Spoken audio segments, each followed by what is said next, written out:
Alhamdulillahirabbil alamin wa bihi nasta'inu ala umuri dunya waddin asyhadu an la ilaha illallah wa asyhadu anna Muhammadan abduhu wa rasuluh amma ba'du. Alhamdulillah, puji syukur kepada Allah kita dipertemukan lagi dalam pembahasan tentang Pancasila.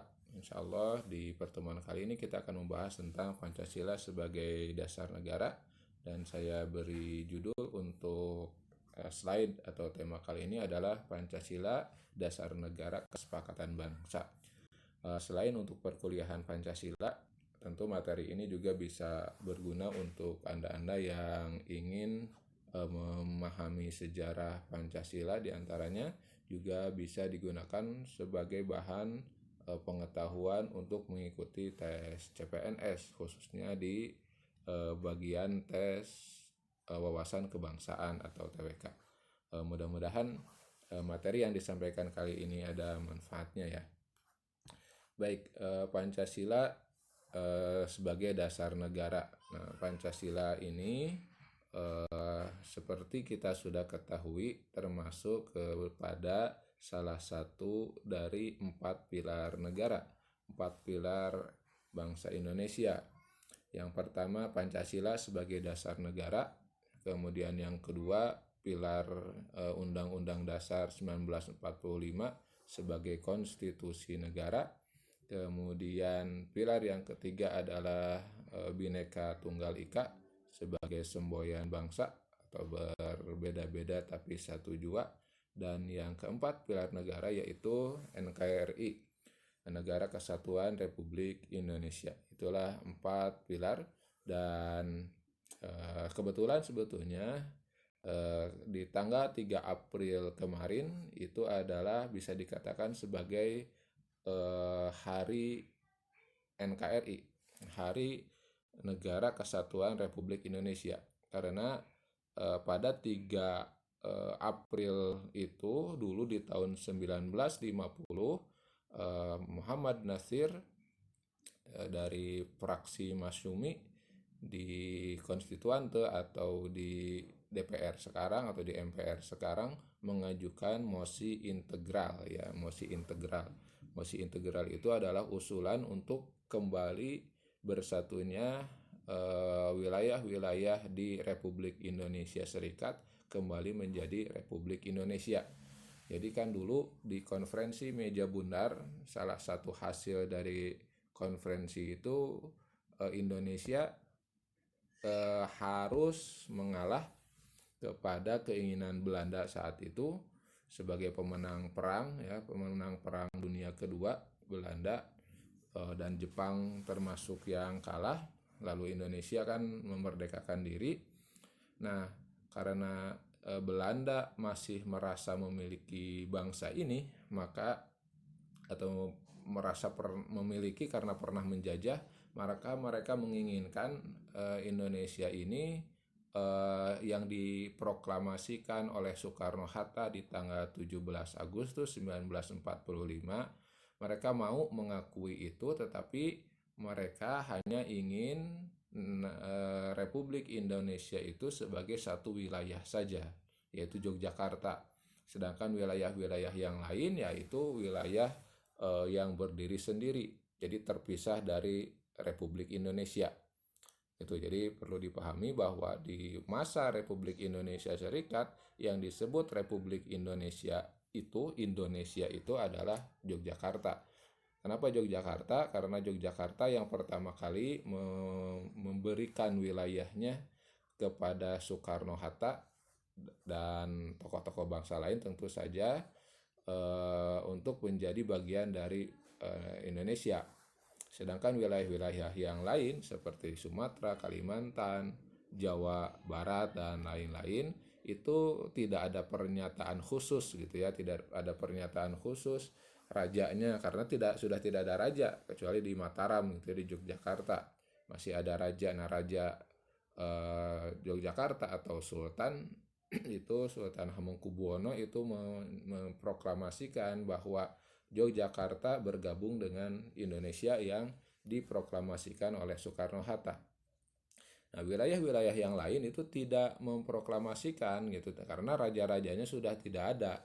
Maka ketika Belanda datang baik itu secara delegasi, kemudian melakukan agresi militer, baik itu yang ke satu, yang kedua, itu tujuannya untuk merebut kembali wilayah-wilayah yang dulu pernah direbut oleh Jepang gitu. Maka salah satu hasil dari konferensi, sekali lagi, salah satu dari hasil konferensi itu adalah dibentuknya Republik Indonesia Serikat, di mana yang disebut Indonesia adalah salah satu wilayah dari Republik Indonesia Serikat. Jadi tidak keseluruhan itu dinamakan Indonesia. Seperti Jawa Barat ya negara Pasundan, dan yang lain-lainnya punya negara dan nama masing-masing. Maka pada tanggal 3 April 1950 itu di Majelis Permusyawaratan Rakyat saat itu, Muhammad Nasir, salah satu tokoh Masyumi, tokoh Muslim, tokoh Islam, mengusulkan mosi integral. Maka disebut mosi integral Nasir, dan itu semua diterima oleh seluruh anggota MPR yang hadir saat itu, sehingga kembalilah Republik Indonesia ini menjadi satu negara kesatuan dari Sabang sampai Merauke. Sehingga Muhammad Hatta, wakil presiden saat itu, mengatakan bahwa tanggal 3 April adalah proklamasi kedua, gitu ya, proklamasi kedua Republik Indonesia sesudah sebelumnya dipecah belah oleh Belanda melalui konferensi-konferensi dan perundingan-perundingan. Baik, itu pilar negara. Jadi penting untuk diketahui bahwa 3 April inilah yang disebut dengan kelahiran kembali, gitu ya, kelahiran kembali Republik Indonesia sesudah sebelumnya dipecah belah melalui konferensi-konferensi dan perundingan-perundingan dengan Belanda dan menjadi Republik Indonesia Serikat. Baik, jadi itulah 4 pilar negara: Pancasila sebagai dasar negara, Undang-Undang sebagai Undang-Undang Dasar 45 sebagai konstitusi negara, kemudian Bhinneka Tunggal Ika sebagai semboyan negara, dan yang keempat NKRI, ya, Negara Kesatuan Republik Indonesia. Lalu bagaimana Pancasila itu bisa menjadi dasar negara dan saya simpulkan sebagai kesepakatan bangsa? Ini mari kita bahas. Pancasila, sejarah Pancasila itu kalau kita lihat dalam sejarahnya itu melalui beberapa tahap. Ya, yang pertama tahap usulan, nanti ada tahap penetapan. Nah, tahap usulan ini terjadi pada sidang 1 BPUPKI, ya, BPUPKI, yaitu tanggal 29 Mei sampai 1 Juni 1945.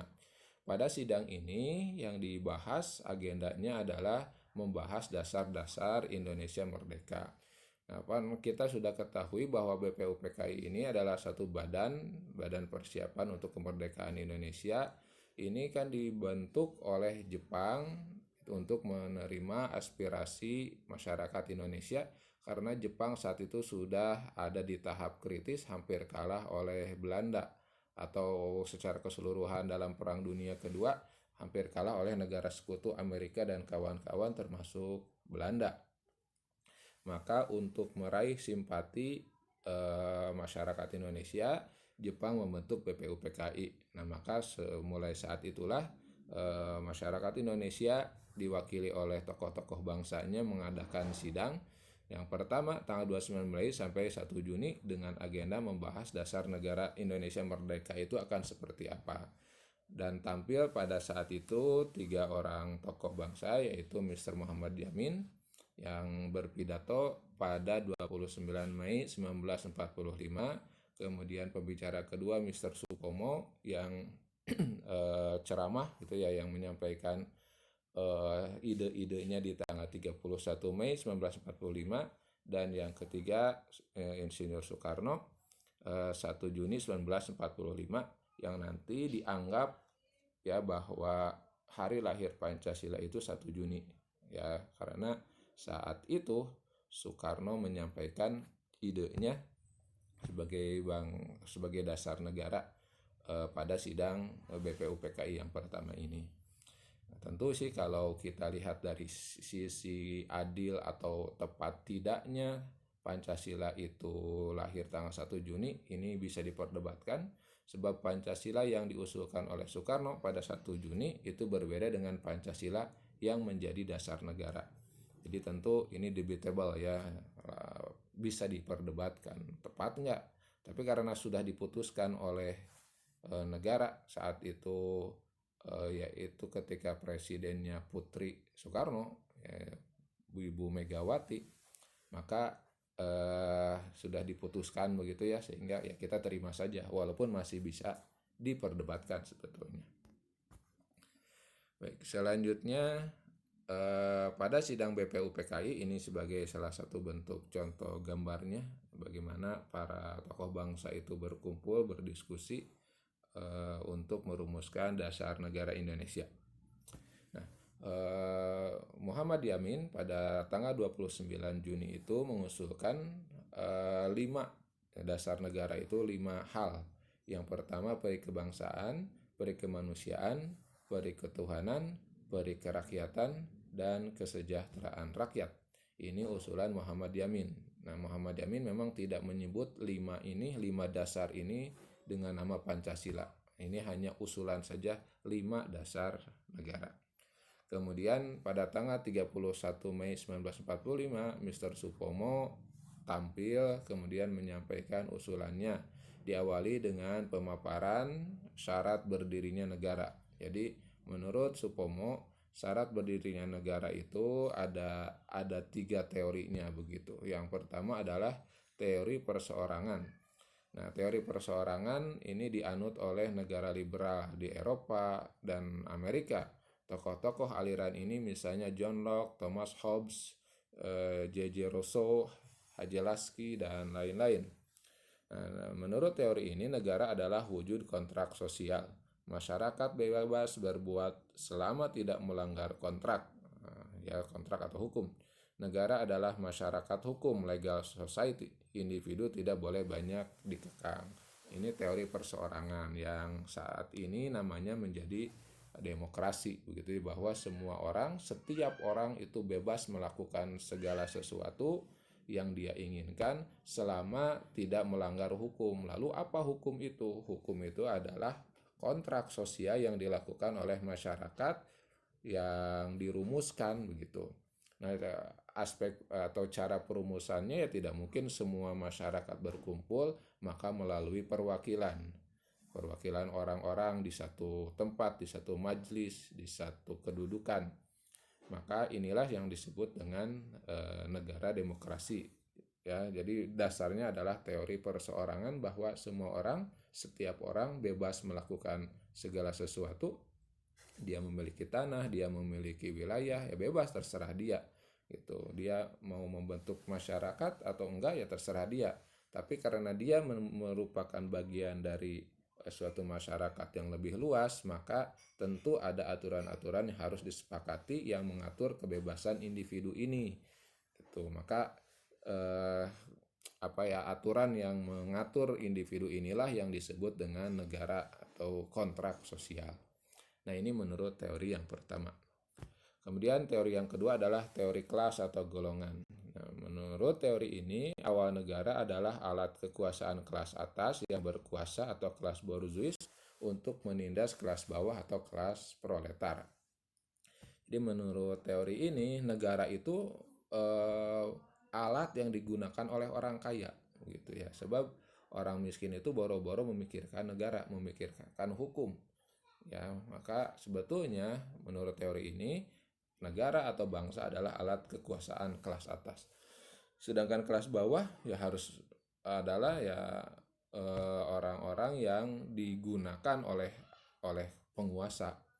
Maka kelas bawah harus bersatu untuk melakukan revolusi dan merebut kekuasaan. Bila revolusi berhasil, maka kendali ada di tangan kelas proletar. Nah, lalu bagaimana negara dijalankan? Nah, negara dijalankan dengan kekuasaan sentral atau terpusat dan semua hal diatur oleh negara. Jadi karena negara ini alat kekuasaan, itu ya, alat kekuasaan yang digunakan oleh orang kaya, maka harus direbut oleh masyarakat bawah. Nah, lalu masyarakat bawah ini menjalankan seperti apa? Maka orang-orang yang pemilik modal, orang-orang yang memiliki tanah itu harus tunduk kepada aturan negara. Mereka tidak berhak memiliki tidak berhak memiliki properti, tanah dan lain-lain. Karena menurut teori ini ya semua masyarakat itu tidak boleh ada kelas atas, kelas bawah. Semuanya harus sama rata, sama rasa.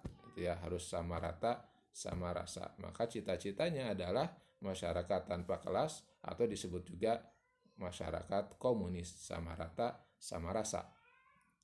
Jadi karena negara seringkali digunakan sebagai alat penindasan, maka negara harus dikuasai, direbut oleh rakyat, oleh masyarakat, sehingga tidak ada lagi kelas. Nah, ini teori yang kedua, atau teori kelas atau golongan yang nanti melahirkan negara-negara komunis. Nah, lalu ada teori yang ketiga, teori integralistik. Nah, diusulkan oleh Supomo sebagai dasar negara karena menurutnya sesuai dengan struktur sosial masyarakat Indonesia. Jadi teori perseorangan itu tidak cocok kata Mr. Supomo di Indonesia. Begitu juga teori yang kedua, gitu ya, masyarakat komunis juga tidak cocok untuk di Indonesia, gitu. Maka beliau berusaha untuk menyatukan, maka disebut dengan teori integralistik. Teori ini mengutamakan persatuan antar pemimpin dengan rakyatnya. Negara satu untuk semua golongan, untuk semua faham, negara satu untuk semua orang, maka disebut negara persatuan. Teori ini berasal dari Jerman dengan tokoh-tokohnya, misalnya ada Müller, Spinoza, Hegel, dan lain-lain. Supomo juga mengusulkan agar negara tidak berdasarkan ajaran agama tertentu, jadi dia tidak mau atau menolak negara agama karena binekanya masyarakat Indonesia. Walaupun tentu kalau dilihat dari dari jumlah masyarakat saat itu di Indonesia, tentu 95% adalah masyarakat Muslim. Nah, kalau dilihat dari sisi ini sebetulnya kebinekaan Indonesia itu lebih pada aspek adat dan budaya, ya, adat dan budaya. Sedangkan agama itu tidak terlalu bineka, walaupun bineka juga sih sebetulnya, ada Hindu, ada Buddha, tapi jumlahnya sangat kecil. Kita sudah membahas hal ini di teori pemersatu bangsa Indonesia sebelumnya, di pertemuan sebelumnya. Jadi sesudah mengusulkan atau memaparkan tentang tiga teori negara ini, maka Mr. Supomo mengusulkan bahwa negara ini berdasarkan ya teori integralistik ini, begitu. Selanjutnya pada tanggal 1 Juni 1945 barulah tampil Soekarno berpidato. Beliau mengusulkan bahwa dasar negara itu disebutkan dengan filosofis Groundslag. Dia mengajukan 3 usulan dasar negara, gitu ya, 3 usulan dasar negara. Jadi bisalah negara ini didirikan di atas dasar yang 5, maka disebut Pancasila. Kalau Pancasila ini mau diperas, bisa diperas lagi menjadi Trisila, gitu ya, 3 sila. Atau kalau mau diperas lagi bisa menjadi Ekasila. Nah, begitu 1 sila saja, yaitu gotong royong. Begitu kata Soekarno. Pertama-tama beliau mengusulkan Pancasila itu, yaitu pertama kebangsaan atau nasionalisme, yang kedua kemanusiaan atau internasionalisme, yang ketiga musyawarah mufakat atau demokrasi, yang keempat kesejahteraan rakyat, dan yang kelima ketuhanan yang berkebudayaan. Nah, inilah Pancasila yang diusulkan oleh bukan presiden ya, saat itu belum jadi presiden. 5 sila atau Pancasila yang diusulkan oleh Soekarno pada tanggal 1 Juni 1945. Jadi tidak ada kemiripan sama sekali dengan Pancasila yang sekarang menjadi dasar negara. Makanya tadi di awal sudah disebutkan bahwa Pancasila lahir pada tanggal 1 Juni atau peringatan hari lahir Pancasila 1 Juni itu masih bisa diperdebatkan, sebab pada tanggal 1 Juni Pancasilanya berbeda dengan Pancasila yang menjadi dasar negara. Mungkin kalaupun mau disebut 1 Juni itu bukan hari lahir Pancasila, tapi hari lahir nama Pancasila. Jadi baru namanya saja. Pancasilanya belum ada. Ya, seperti kita misalnya punya anak, namanya sudah ada tapi anaknya belum lahir, gitu ya. Namanya sudah ada tapi anaknya belum lahir. Nah, ini yang disebut dengan Pancasila. Lalu menurut Soekarno, Pancasila ini bisa bisa dirumuskan lagi, diperas lagi menjadi trisila, yaitu sosionasionalisme, sosiodemokrasi, dan ketuhanan. Dan kalau mau diperas lagi bisa menjadi ekasila, yaitu gotong royong. Nah, setelah Soekarno berpidato pada tanggal 1 Juni ini, selesailah sidang BPU PKI yang pertama, lalu dibentuk panitia kecil yang berjumlah 8 orang yang tugasnya menggolongkan usul-usul tertulis yang masuk. Jadi bisa dikatakan sidang BPU PKI yang pertama ini adalah brainstorming, ya, brainstorming, meraih usul-usul, ide-ide dari berbagai kalangan masyarakat, yang keynote speakernya tiga tokoh tadi, atau pemakalah pematerinya tiga tadi, begitu ya, Mr. Muhammad Yamin, kemudian Mr. Supomo, dan Soekarno.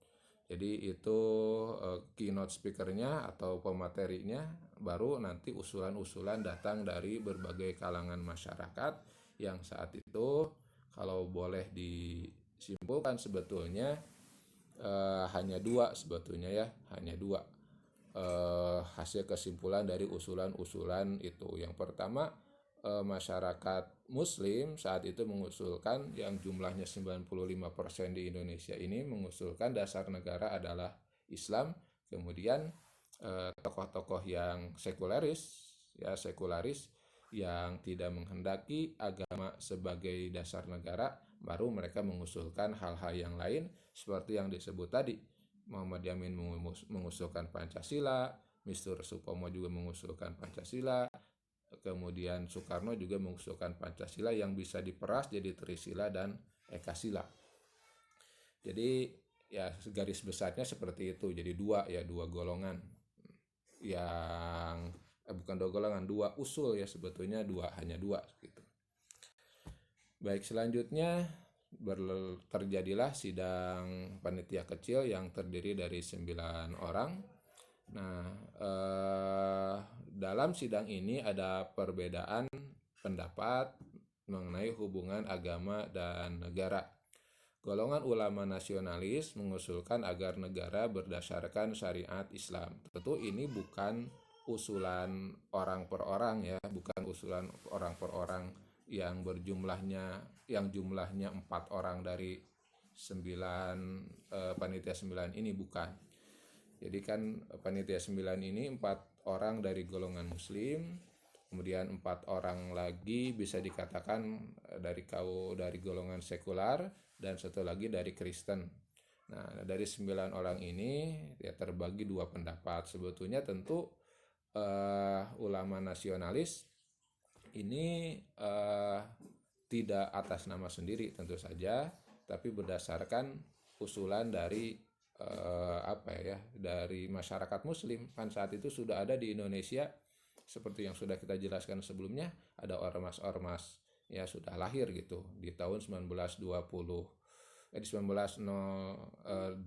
misalnya sudah lahir itu Serikat Dagang Islam, Serikat Islam. Kemudian 1912 sudah lahir Muhammadiyah. Kemudian 1923 sudah lahir Persatuan Islam.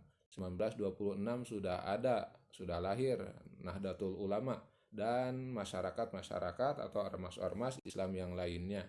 Maka ketika di sidang BPUPKI ini ada usulan negara berdasarkan syariat Islam, maka itu bukan lahir dari 4 orang yang ada di panitia 9, tetapi itu adalah usulan dari masyarakat Muslim, termasuk di dalamnya ormas-ormas seperti NU, Muhammadiyah, Persatuan Islam, dan lain-lain, yang nanti kalau di saat Indonesia merdeka mereka bergabung di Partai Masyumi, gitu ya, Majelis Syuro kaum Muslimin Indonesia. Jadi itu golongan ulama nasionalis. Lalu yang kedua ada golongan sekularis nasionalis, gitu ya. Nah, mereka mengusulkan ya negara persatuan saja. Jadi jangan berdasarkan syariat Islam. Nah, jadi ini sebetulnya ada sedikit perbedaan kalau Anda baca di buku-buku PKN, buku sejarah, golongan ulama ini suka dibenturkan dengan, jadi biasanya namanya golongan Islam dengan golongan nasionalis gitu ya. Seolah-olah golongan Islam itu bukan nasionalis gitu. Nah, ini penting untuk dikritisi gitu ya. Sebab kalau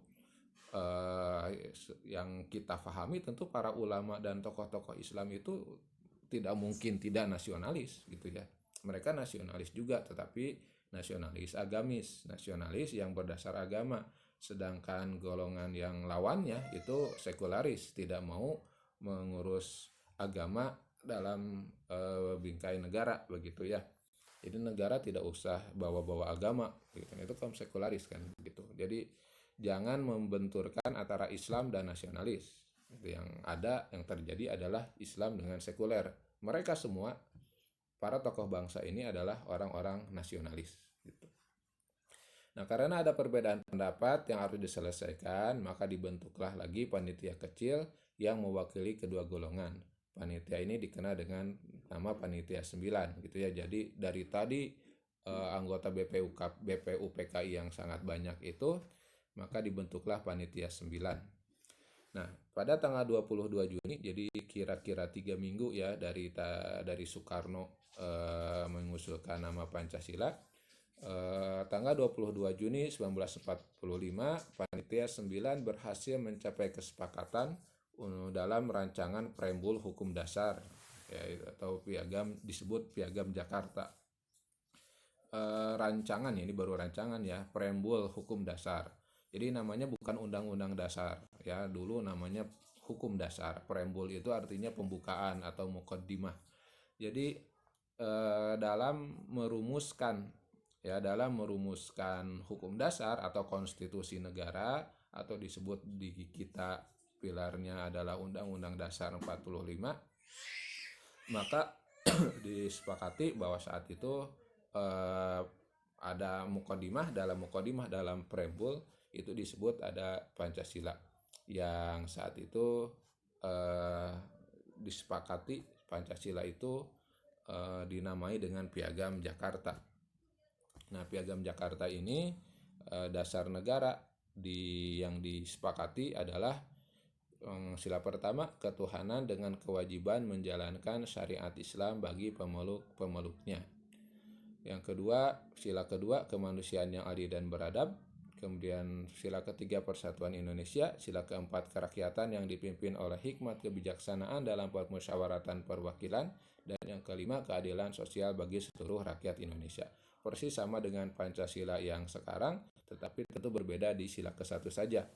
Jadi ketuhanan dengan kewajiban menjalankan syariat Islam bagi pemeluk-pemeluknya.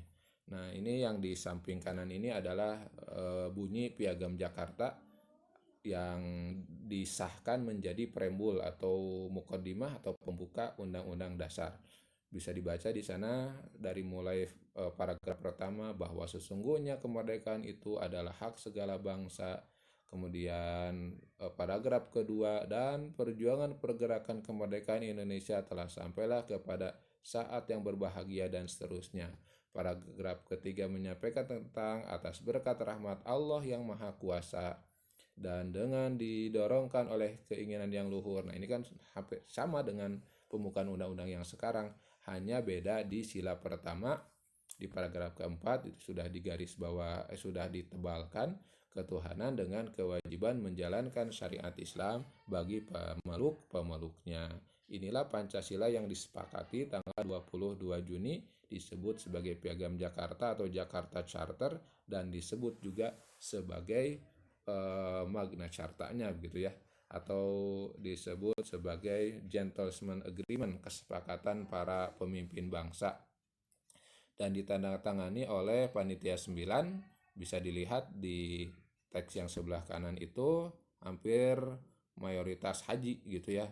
Haji Soekarno, Haji Ahmad Subarjo, Haji Abdul Kahar Muzakir, kemudian Alex Andres Maramis atau AA Maramis dari golongan Kristen, kemudian Abi Kusno Cokro Suroso, Haji Muhammad Hatta, Haji Abdul Wahid Hashim, putra pendiri Nahdlatul Ulama, itu ya, Kiai Haji Hashim Asy'ari, ini putranya Haji Abdul Wahid Hashim, kemudian ada Haji Agus Salim dan Haji Muhammad Yamin.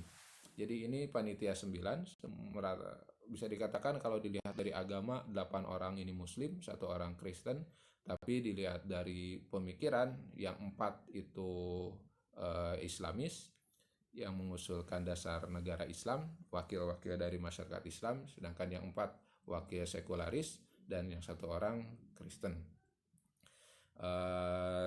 Walaupun ya semuanya Muslim sebetulnya kalau dilihat dari aspek itu. Nah itu panitia 9.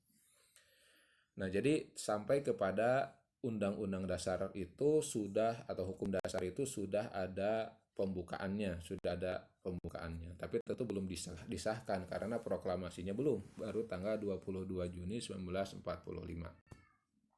Selanjutnya 10 Juli diselenggarakanlah sidang yang kedua dari BPUPKI.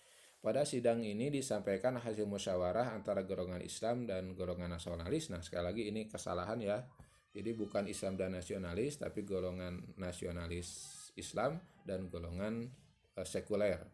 Tentang rancangan Mukadimah Hukum Dasar, di dalamnya memuat 5 sila Pancasila, yaitu versi Piagam Jakarta dengan sila pertama yang tadi adanya 7 kata dengan kewajiban menjalankan syariat Islam bagi pemeluk-pemeluknya.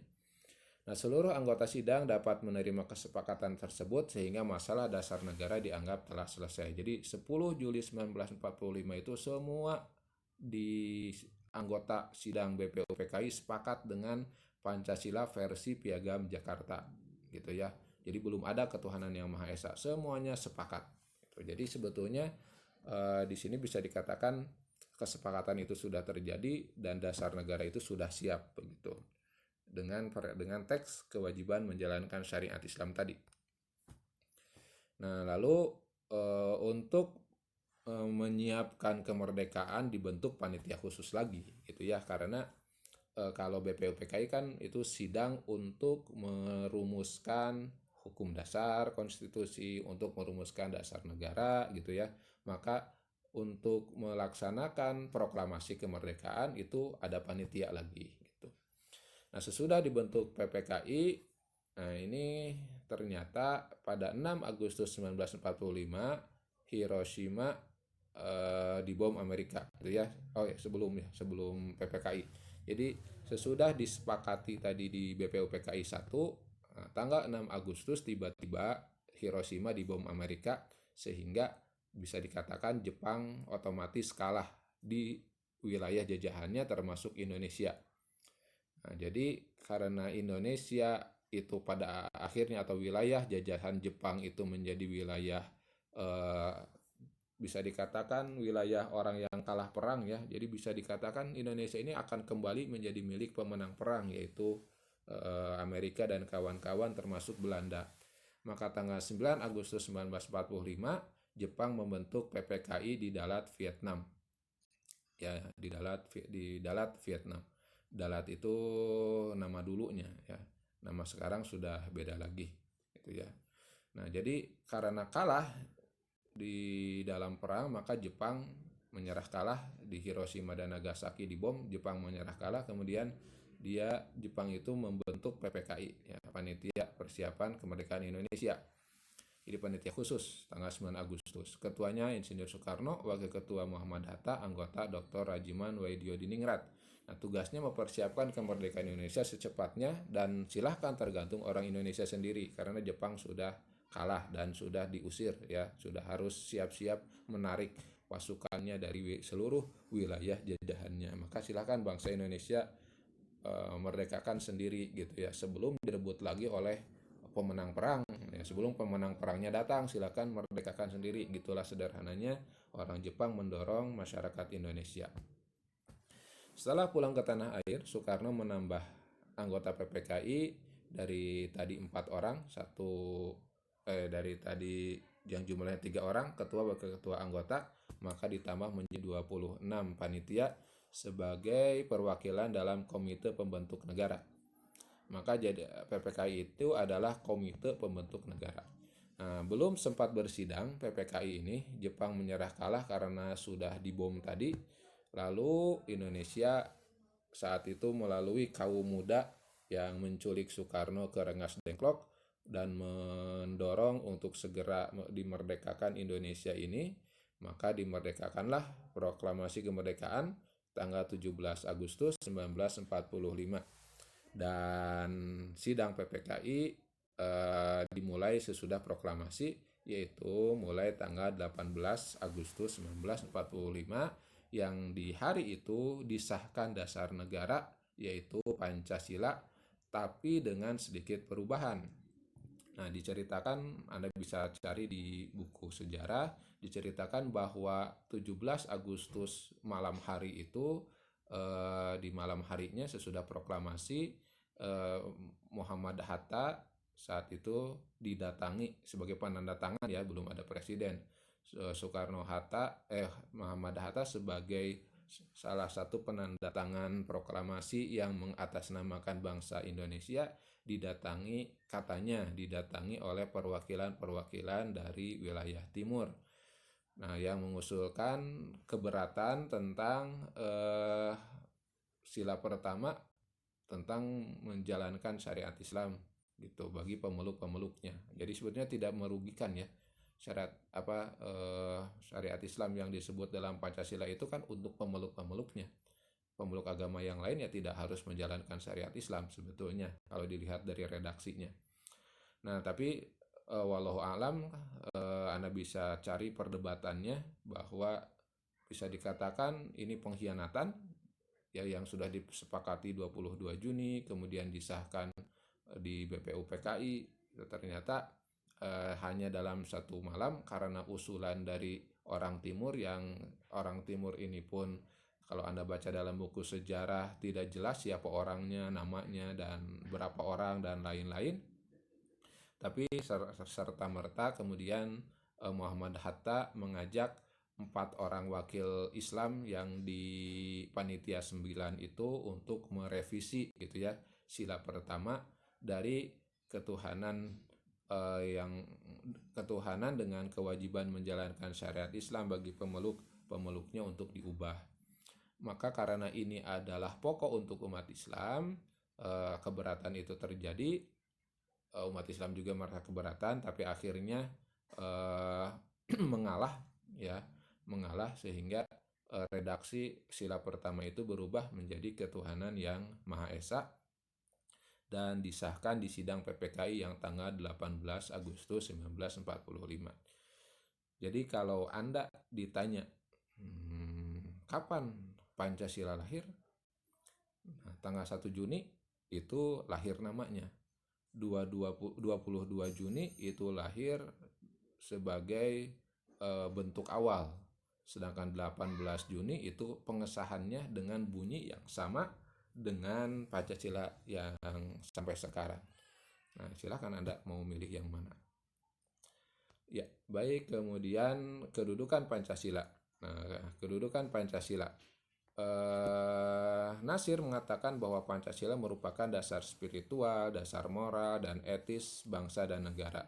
Namun bukan berarti Pancasila itu Islam, gitu ya. Jadi Pancasila itu bukan, Islam itu tidak bisa dirumuskan dalam Pancasila saja, begitu ya. Islam sangat luas dan tidak terumuskan semuanya dalam Pancasila. Maka Pancasila itu ya tidak sepenuhnya mewakili Islam.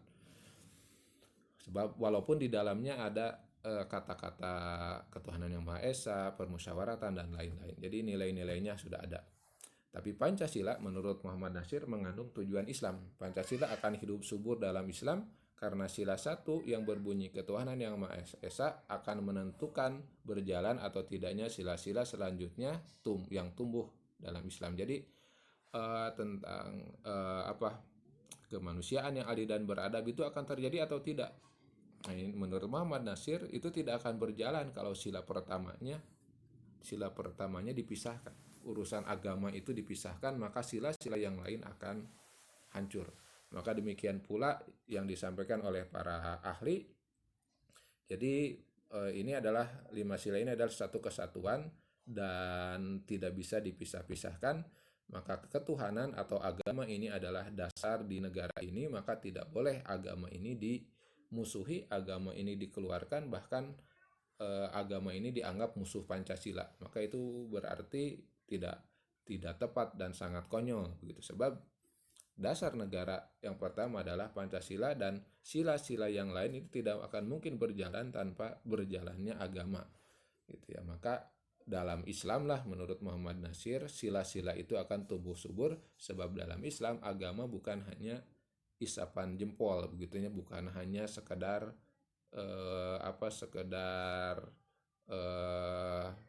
sekedar bahasa aja gitu. Nah, semua sila tidak akan ada artinya kalau sila ketuhanan yang Maha Esa hanya sekedar buah bibir saja bagi orang yang skeptis terhadap agama, di mana dalam langkahnya sila pertama tidak berjalan. Maka sila-sila selanjutnya tidak akan berjalan pula, karena pada hakikatnya sila pertama adalah urat tunggal bagi sila-sila selanjutnya, sehingga Pancasila tersebut menjadi hampa dan tidak berbentuk dan tinggal hanyalah kerangka saja. Jadi tanpa ada sila ke-1, maka sila yang lain hanya kerangka-kerangka kosong yang tidak akan berjalan. Perumusan Pancasila adalah hasil musyawarah antara para pemimpin-pemimpin pada saat taraf perjuangan kemerdekaan memuncak di tahun 1945. Saya percaya, kata Muhammad Natsir, di dalam keadaan yang demikian, para pemimpin yang berkumpul itu, yang sebagian besarnya adalah beragama Islam, pastilah tidak akan membenarkan sesuatu perumusan yang menurut pandangan mereka nyata bertentangan dengan asas dan ajaran Islam. Maka Pancasila yang disahkan sampai tanggal 18 Agustus itu tidak bertentangan dengan Islam, walaupun bukan Islam secara keseluruhan. Ringkasnya, bagaimana mungkin Al-Quran yang memancarkan tauhid akan terdapat a priori, kata Muhammad Natsir, akan a priori dan bertentangan dengan ide ketuhanan yang Maha Esa?